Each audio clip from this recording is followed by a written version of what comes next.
Italy is known for many things, and one of them is speed.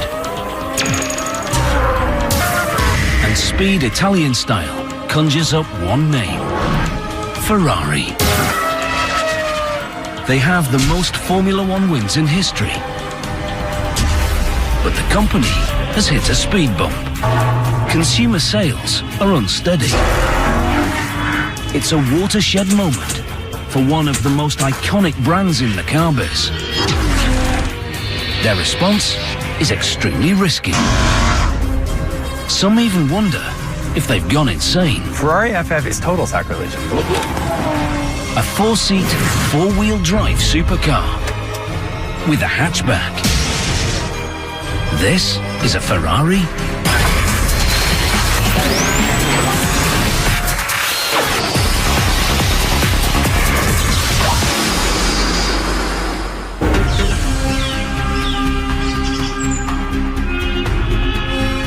For many auto enthusiasts, Maranello, Italy means only one thing: Ferrari.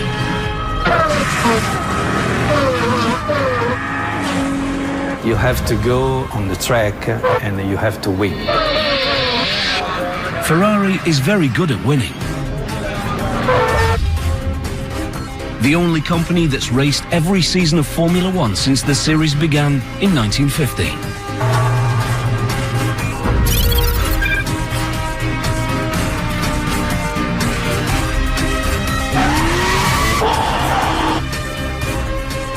Just the name conjures up automotive romance.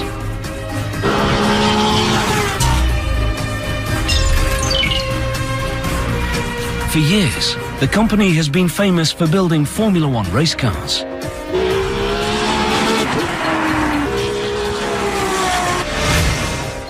And its consumer counterpart, sexy two-seat supercars. We can offer the sporty feeling that you have to feel when you drive the car. But Ferrari must adapt. We have to understand what is the evolution of the customer. With the high-end sports car marketplace growing more and more crowded, the company needs a new machine. This is a completely new kind of model because we are thinking of completely new customer. Something bold, something striking, something different. Big innovation in terms of how we conceive the product. The answer comes at the 2011 Geneva Auto Show. Today, it's even more important than a surprise because this car, FF, represents for us really a very important and fantastic challenge. 1, 2, 3, go.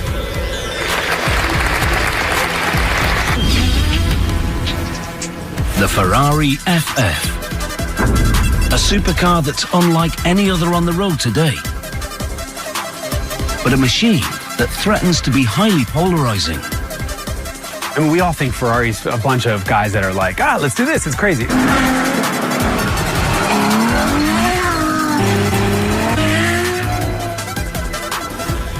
The design of the machine is a significant departure and a huge gamble for the company. The purists are going to say, well, it's got to look like a sports car, but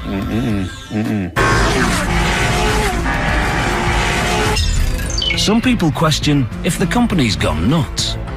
It's ridiculously fast, ridiculously capable, actually not all that insane at all.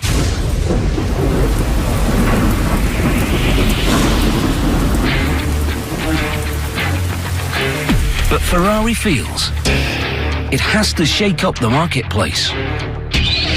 This is a new segment. This is the answer to the question that the world is changing. And to do it, they need to respond to that change. In recent years, sales have been uneven. Although people who can afford a Ferrari were less affected by the economic crash, it certainly made sales unpredictable. They're business guys. And at some point, somebody probably looked at a business case and realized that Ferrari owners also have things with a hatch, some sort of SUV, some sort of other car with a reasonable backseat, and they thought, well, why give up this business to somebody else? Historically, the brand has never been about practicality.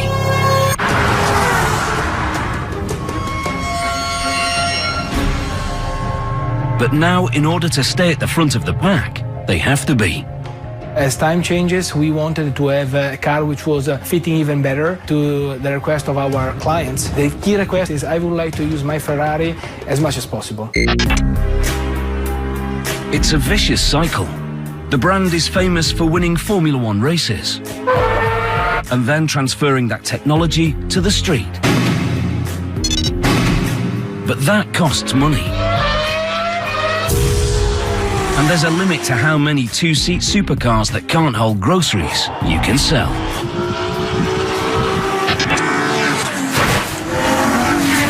The FF is Ferrari's attempt at saying, okay, if you want to drive your Ferrari all year round and you need a trunk and you need a backseat, here you go. In the car world, the FF is also a classically Italian machine. It's a car that causes an immediate emotional reaction the moment you see it. You either love them or you hate them. Ferrari FF is a shooting brake, which is a really bizarre term for a two-door station wagon. The term shooting brake originally referred to a car that carried hunting parties around private estates. It's both fancy and antiquated vocabulary. And this term gets around any potential stigma attached to station wagons.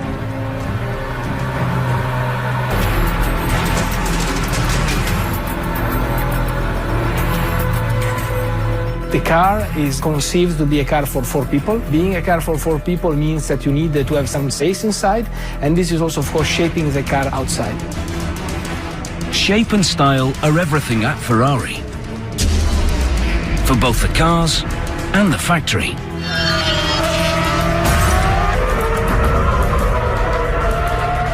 Behind the old brick walls is a modern complex where architecture matters as much as the cars. The Ferrari factory is like this huge complex of the most insanely gorgeous machinery filled with a lot of cappuccinos.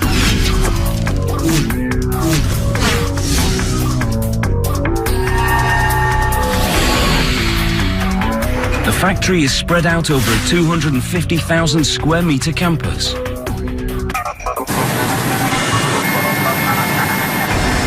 There's a foundry, a milling facility, a paint shop, a final assembly line, and even a wind tunnel. It's a place that treasures history and cutting-edge futurism. It is not what you'd expect from Italy because it's kind of corporate and it's kind of clean and everybody is doing exactly what they should. But when you start noticing the way the robots move and what exactly they're building, then it becomes special. Special because a company philosophy links the quality of its cars with the quality of its workplace.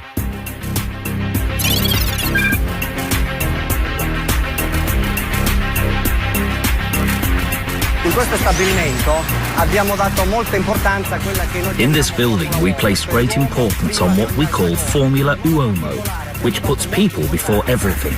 We put great emphasis on light in particular. There are some very large windows. We did the same with greenery to make the environment more pleasant.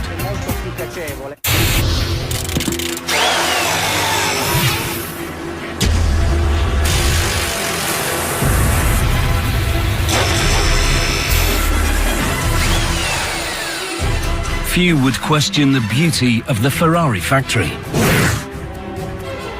But some purists question the looks of the new FF that's built here, going as far as saying the brand sold out its soul. But it's hard to argue with the performance.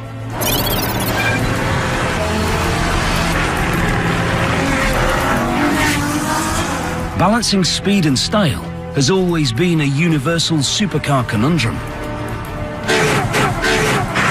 There has been a lot of studying from a design point of view, the best compromise in order to have a car which is still sporty, because this is a Ferrari, but at the same time is not aggressive. Some situation needs also to be elegant.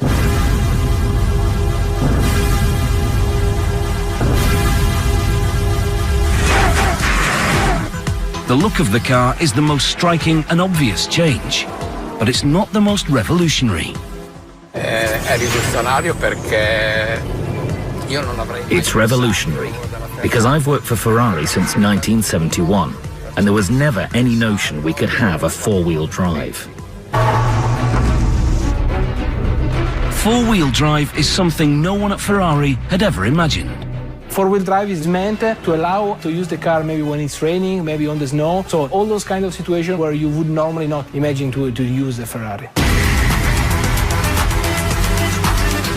It's also something that the company has never done before. Our first four-wheel drive, but this car is a Ferrari. This means that you have to enjoy yourself when driving the car. Ferrari's lack of experience with four-wheel drive could have been a major weakness. Instead, they make it a strength. They break with convention and take another risk. This is a new solution, an original solution for a four-wheel drive. The FF represents a major breakthrough because of its truly unique four-wheel drive system. There's nothing like it on any other car in the world. The company takes a Formula One racing approach. Lighter is faster.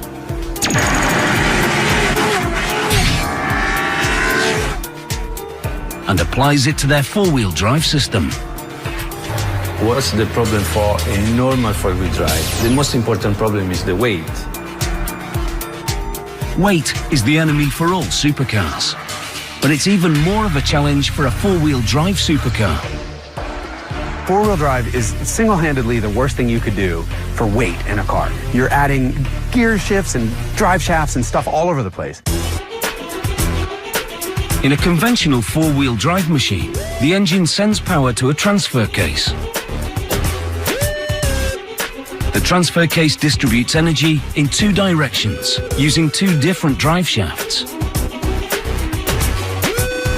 Ferrari's solution is to ignore the transfer case completely and instead uses two different transmissions, but only one drive shaft. The technology might be complicated, but the result is not. The FF is fast, very fast, with a top speed of 335 kilometers an hour.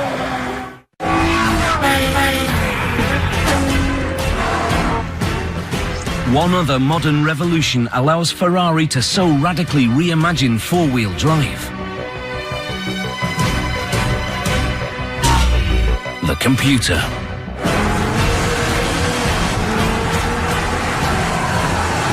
The surprise is it's got a 7-speed automatic in the back and a 2-speed automatic in the front, and the computer just kind of slips clutches and figures out how to make it all work. And as a driver, you don't know what's happening, it just works.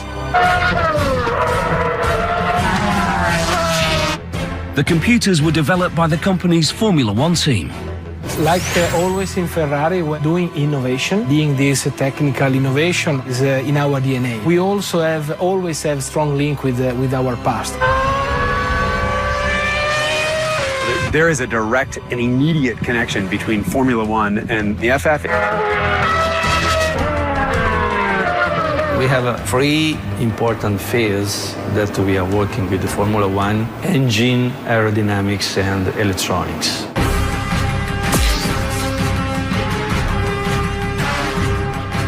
While it takes nearly 3 years to develop the car, it takes almost 6 years to get the electronics right. We developed, together with the Formula One guy, a lot of algorithms that are our algorithms. The result is a variety of new electronic systems. Using formulas developed by the race team, all those systems operate as one,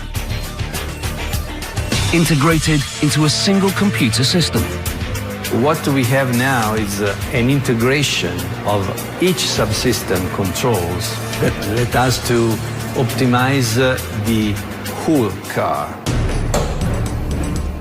The car's computer also manages its engine. I would like to start with the engine because for sure is the most important component of the car. So this is the completely new V12 with 660 horsepower.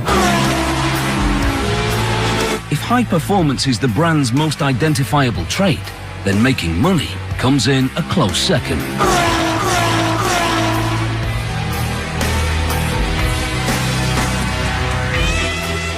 The brand is owned by Fiat and has the highest profit margin of any marque owned by the automotive conglomerate. Profit margins so lofty that the company with the prancing horse logo is valued somewhere around 3 billion euros.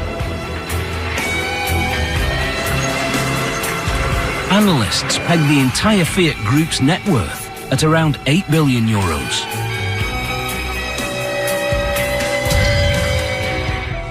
If it's successful, the new FF could increase Ferrari profits even more. It's the gentleman of this sort of supercar world. You get in and it's pretty nice inside and it's well appointed, and then it rides like a dream. And the joke is, here's a car that can keep up with a Ferrari 458 Italia on the racetrack, and you drive it on the street, you might as well be in some Lexus.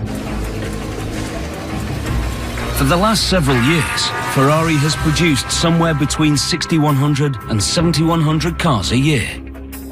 The FF could potentially raise that number by 15%. We have in Maranello here all the possible areas where we build actually Ferrari. So we start from engines, and this is where we build, just across the road, we build them.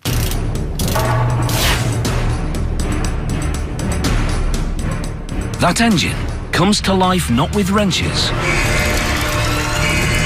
but with molten metal. If your image of a foundry is a dark, dirty place with flames flashing all over, Ferrari's a surprise.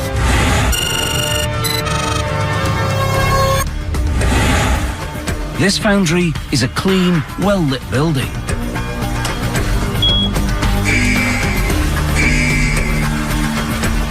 That looks more scientific than industrial.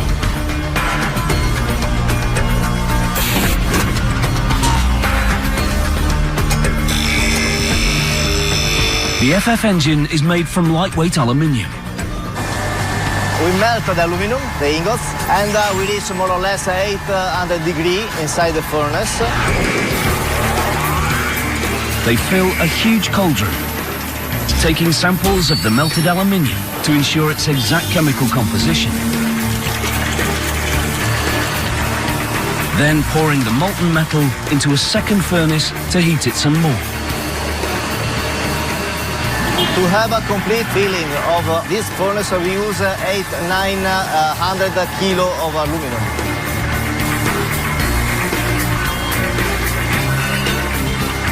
It takes about 75 kilograms of molten aluminium to make one engine. So we melt more or less 900 kilos of aluminum, which means 12 complete engine of FF. It's time to pour the molten aluminium into molds that form the basic shape of the engine parts. The aluminium is getting cooler, but temperature is still key. The temperature is very critical. We use more or less inside the mold 300 degrees. It's critical because the temperature of the mold have a very important impact on the mechanical characteristics of the engine.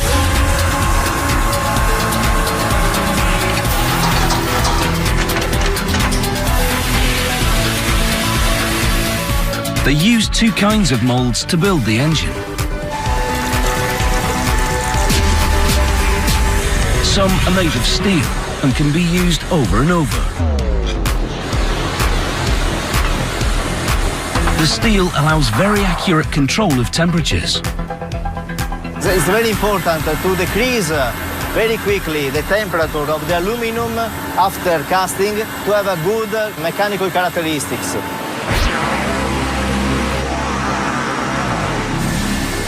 The second type of mold is made from sand. Inside the foundry, we have also the department where we produce the sand cores. This is a real importance because they produce all the cavity inside the engines. Without the cores, the steel mold would produce one giant block of aluminium. So what we can see here is all the cavity inside the cylinder heads. Then this block is placed inside the permanent mold.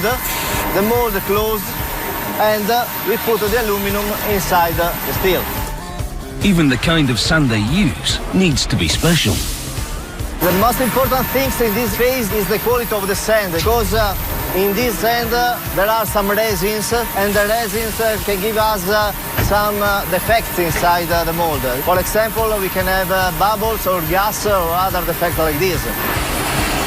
This is no easy day at the beach.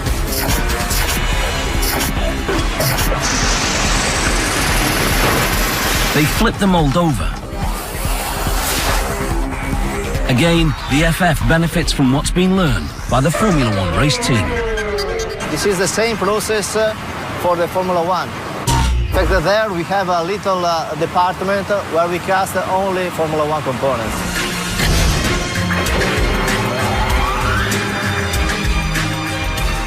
There's a control area where they measure every finished mold. The operator is looking for all the cavity, so he's controlling that the cavity are without defect. Tolerances are remarkable. The maximum variation allowed is 0.5 millimeter. And what they can't check visually, they check with an X-ray machine. It's the first of several quality control steps that FF parts will go through. Because in launching a radical departure for the brand, they don't leave anything to chance.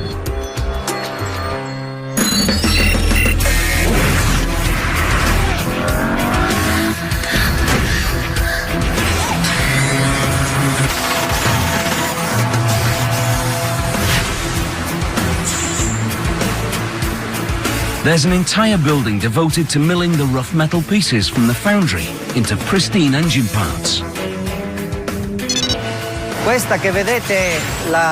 This is the building in which we do the mechanical machining of the cylinder heads, the engine block, and the crankshafts. The crankshaft, which spins the engine pistons, is the backbone of the V12. And it's one of the hardest pieces to manufacture. It takes 35 days to create just one crankshaft.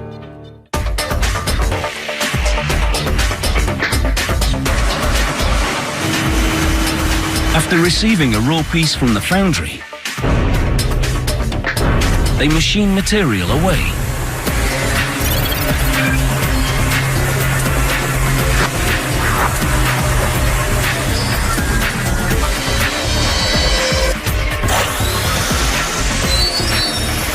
Heat treated. Grind more metal away by hand.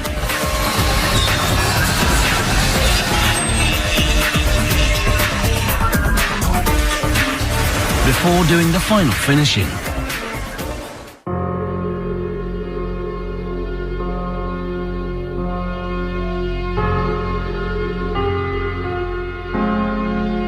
Like the old days, men grind and polish engine parts by hand.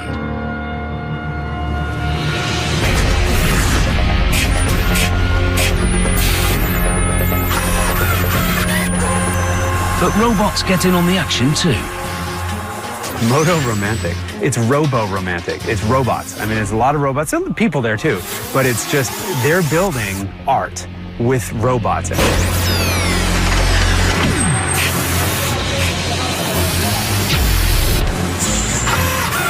Robotic art with a literary twist. Questa è una delle 2 isole robotizzate dove montiamo This is one of 2 robot islands where we put the valve set inserts into the cylinder heads. On this island in particular, we've nicknamed the robots Romeo and Juliet, because one passes the valve setted insert to the other before it's put into the head.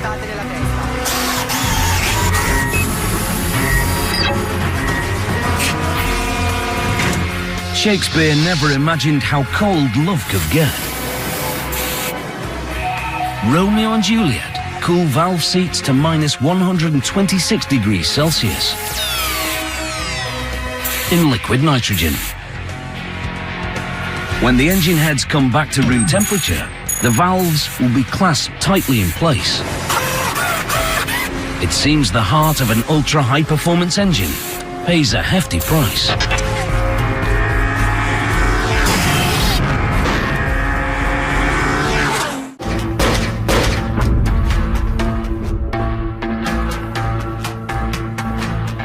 Ferrari is now ready to build the FF's world-famous V12 engine. We are in the engine assembly area. Having been in the foundry and in the mechanical machining area, we are now at the point where the machined cast and forged components are assembled into an engine. This is the 12-cylinder line. One man will build a new power plant from start to finish. It will take him 5 days to do it. 5 days to create a 660 horsepower masterpiece directly derived from Formula One racing. We are working with the Formula One for the engine and materials, also the methodology to grow up with the performances and to develop each component of the engine.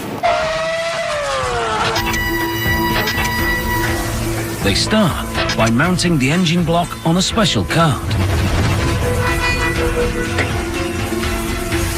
Pistons are checked. The crankshaft is carried to the engine. Parts carefully oiled.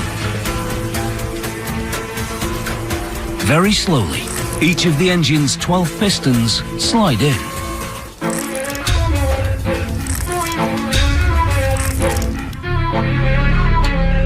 Gaskets and cylinder heads are installed.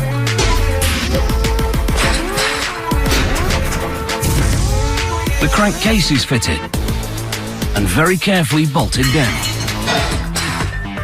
And finally, the exhaust manifolds.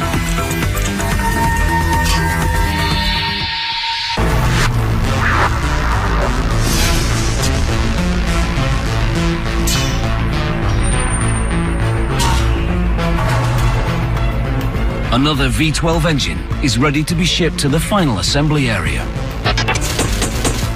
A radically shaped Ferrari FF is about to be born. But first, it needs a new body. A new body made out of 23 different metals.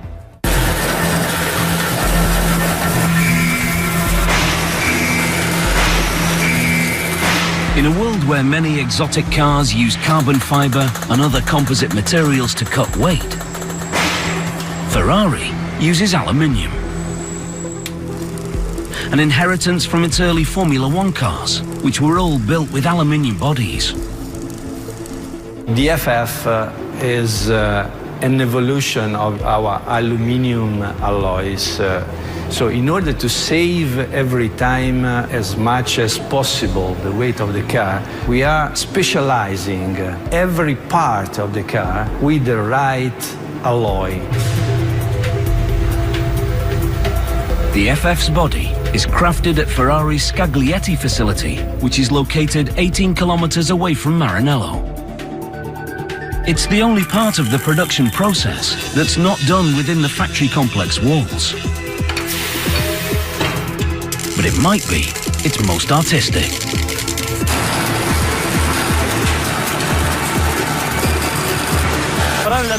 Working with aluminium is an art, and making a body shell is like making a sculpture.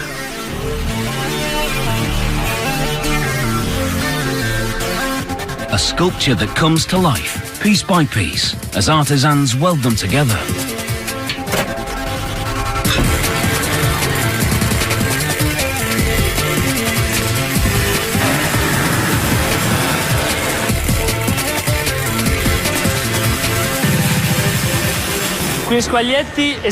We produce all the bodies from the first prototypes to the production ones here in Scaglietti.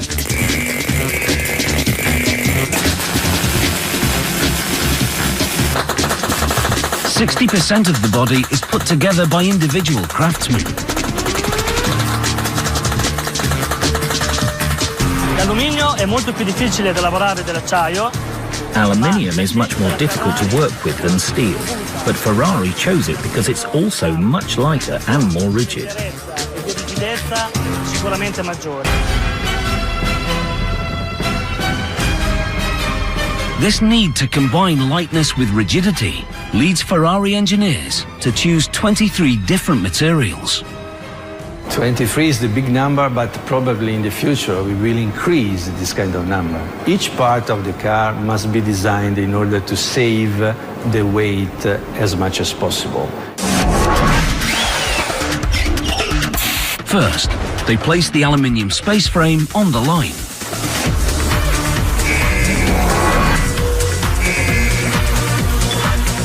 Add major pieces, like the rear fenders.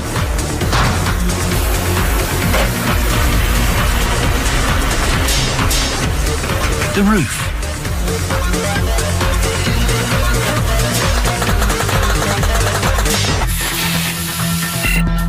Halfway through the process, there's another quality control check. Here, a 5-axis measuring device checks tolerances and fit.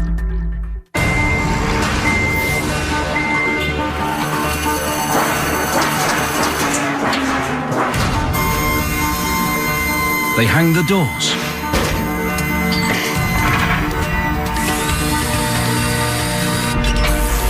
Add the signature shooting brake rear hatch. Put on the front fenders. And finally, the hood.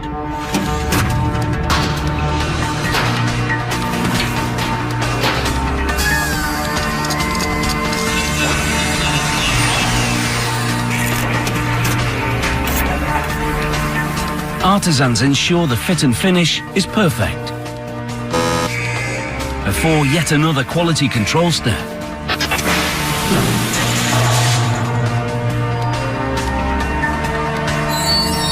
This time under special lights that help workers see any imperfections in the sheet metal.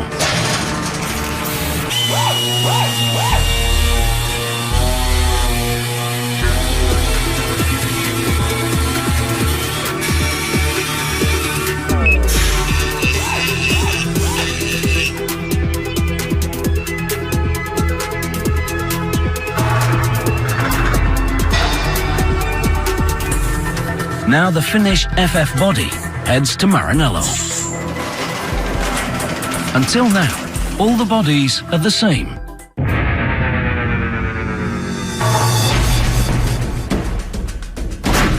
But that's about to change. Inside a room very few people ever get to see. If you're one of the lucky few who can afford such a luxurious supercar, odds are you picked out your upholstery and other options here. Nowadays, 99% of the Ferraris have at least one personalization by their owners. People who want to customize the options on their new machine. Where we are here is a tailor-made atelier. It's a very special and dedicated one. Only tailor-made clients are coming here. Clients who want their FF to be different from the plain old ordinary €233,000 FFs.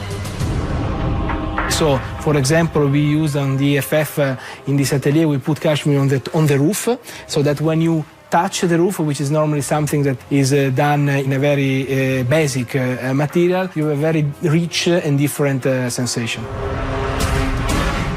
Cashmere is just one of a number of possible upgrades on the FF.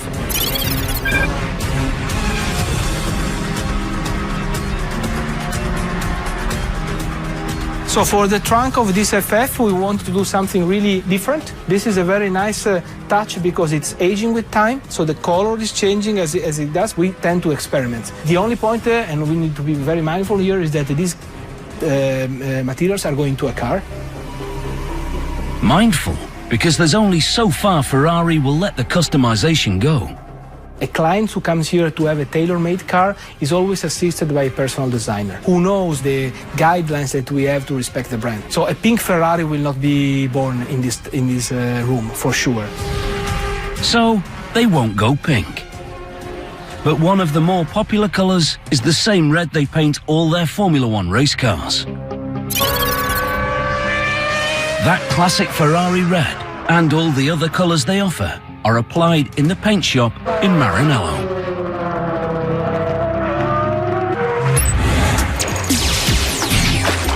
Here we are in the first main part of the process, wash and clean the car body.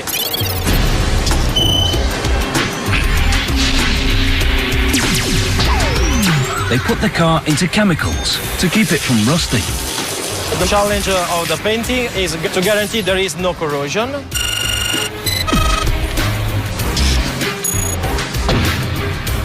The next step after the electrocoat is the sealing application. Ultimately, a Ferrari will have 4 layers of coating or paint before it's finished. A layer of electrocoating, a layer of primer, a layer of top coat, a layer of clear coat. It's a process that can't be rushed. To paint completely an FF, we need 2.5 days.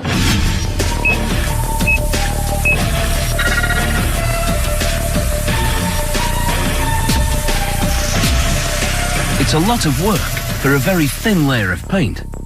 The thickness of the paint is 200 microns.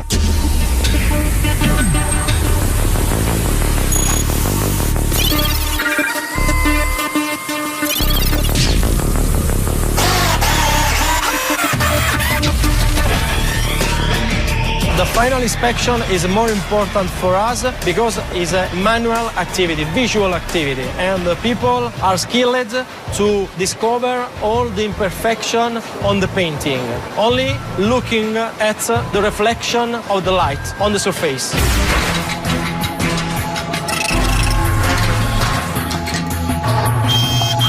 Here we are at the end of the process. After the quality control of the car body, we remove some imperfection and then we can deliver the car to the assembly line.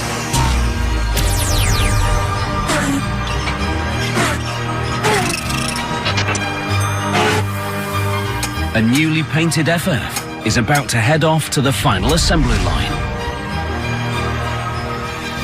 A final assembly line that's one of the keys to Ferrari's future. It's built for ice and snow. It's been through heat and flames. It's wickedly fast.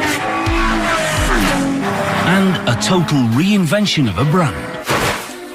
But the FF can't actually be called a Ferrari until it hits station number 1 on the final assembly line. That's where the hands of just one man add a logo that means more than simply speed. It's a logo whose meaning and Formula One heritage Ferrari has decided to risk with the introduction of the FF. A machine that looks different than any other current Ferrari, but is built in a very similar fashion. La qualità in generale della vettura è il punto focale. The overall quality of the car is always the focal point of our work. That's our obsession when we're assembling our cars, regardless of whether it's the running gear or the bodywork. The build starts with a laser cutting machine. Questa è la macchina di taglio, funziona a laser. This is the laser cutting machine. It helps us select the best parts of the leather because only the finest leather can be used in our cabins. Leather pieces that are then sent to 2 sub-assembly areas, right next to the final line. They install the monster Formula One based CPU chip. that connects all the subsystems together. Now, it's time for the dashboards.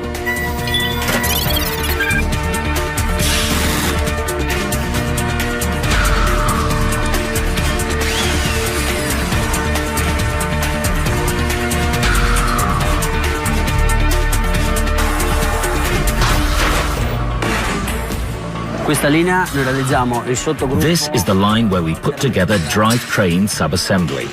We assemble the engine and the transmission, and then the whole subassembly is taken to the car. This is the heart of the car. A 660 horsepower Formula One inspired heart that beats fast on the racetrack.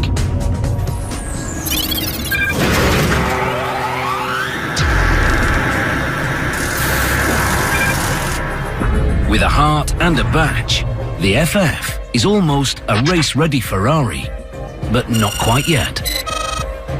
It still needs a few more pieces before it can be called a true Ferrari. They install another piece of race-proven technology, carbon ceramic brakes. Then the radiator, headlights, and tyres.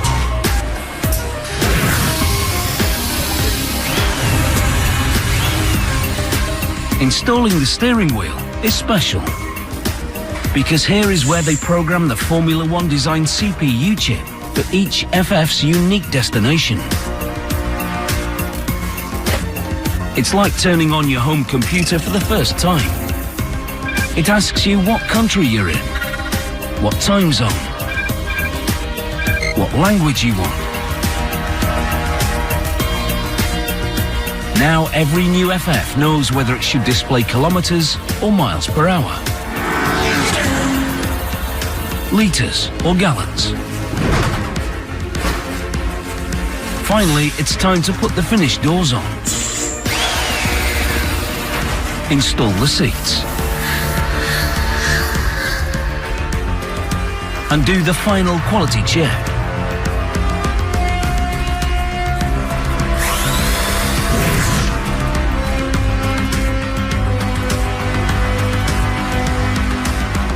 A new Ferrari FF has been born. But whether some think it should have been is still a question open to debate. For sure, this is a step that from the innovation point of view, it's a very big step. But from the characteristic of the shape and so on, is not the same that we had in the past. The first all-season, every-condition four-wheel drive Ferrari. I've driven it in the snow, I've driven it up in the mountains. Chances are people, when they go skiing, are still going to take their SUVs, but you can drive the FF to your garage where you store your SUV. Now it's up to the marketplace to decide whether Ferrari has done the unthinkable, or simply the next logical step in a Formula One racing heritage that goes back over 50 years. Different Ferrari for different Ferraristi, different Ferrari customers. This is the new philosophy of Ferrari.